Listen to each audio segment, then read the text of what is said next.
வணக்கம்ங்க. நாங்கள் ஒட்டஞ்சத்திரம் அஜய் கொங்கு மேட்ரிமோனிலேருந்து பேசிகிட்டு இருக்கேங்க. நம்ம மேட்ரிமோனி எங்கே இருக்குது அப்படின்னு பார்த்தீங்கன்னா, ஒட்டஞ்சத்திரம் காவல் நிலையத்துக்கு எதிர்ப்புறமாக தான் அமைஞ்சிருக்கு. நம்ம மேட்ரிமோனியை பற்றிய டீட்டெயில் உங்களுக்கு வேணும்னா நீங்கள் கூகுளில் சர்ச் பண்ணி பார்த்தீங்கன்னா டீட்டெயில்ஸ் பூரா வந்துடுங்க. பார்த்துட்டு கூட உங்கள் வீட்டில் யாருக்கு பொண்ணுக்கு வரேன்னு பார்க்குறீங்கனாலும் சரி, பையனுக்கு வரேன்னு பார்க்குறீங்கனாலும் சரிங்க, நீங்கள் ஃபோட்டோ ஜாதகம் தாராளமாக பயோடேட்டா விட எங்களுக்கு அனுப்பலாம்.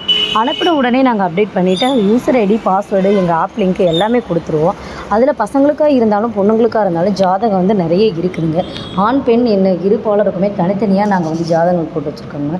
அதில் பார்த்திங்கன்னா சுத்த ஜாதகம், செவ்வாய் ஜாதகம், ராகுகேது செவ்வாய், ராகுகேது ஜாதகம், இந்த மாதிரி பல வகையான ஜாதகம் பிரித்து வச்சுருக்கோம். அது இல்லாமல் பார்த்திங்கன்னா நாங்கள் சுத்தமாக கொங்கு வெள்ளாள கவுண்டருக்கு மட்டும்தாங்க பார்த்து கொடுத்துட்ருக்கோம். வேறு எந்த கேஸ்ட்டுக்கும் அளவுடு கிடையாதுங்க.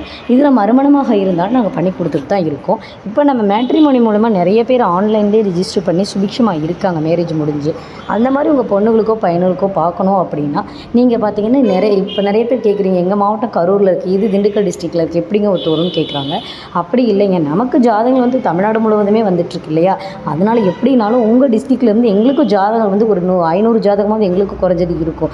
அதனால் பார்த்தீங்கன்னா கண்டிப்பாக அதில் உங்களுக்கு தேவையானது நீங்கள் தான் பார்த்து சர்ச் பண்ணி எடுத்துக்க போகிறீங்க. அதனால் நம்பிக்கையோடு தாராளமாக எங்களுக்கு ஃபோட்டோ ஜாதகம் சென்ட் பண்ணுங்கள். நன்றி, வணக்கம். இன்றைக்கி பார்த்தீங்கன்னா புதன்கிழமை வந்து மாலை நேரம் ஆகிடுச்சுங்க. இன்றைக்கி வைகாசி விசாகம், அதாவது முருகப்பெருமானுக்கு உகந்த நாள். கண்டிப்பாக இந்த நாள் உங்களுக்கு நன்னாளாக இருந்திருக்கும்னு சொல்லி நான் நினைக்கிறேங்க. கண்டிப்பாக ஆண்டவன் வந்து இன்னும் நல்லா இருக்குதுன்னு நான் நினைக்கிறேங்க. நன்றி.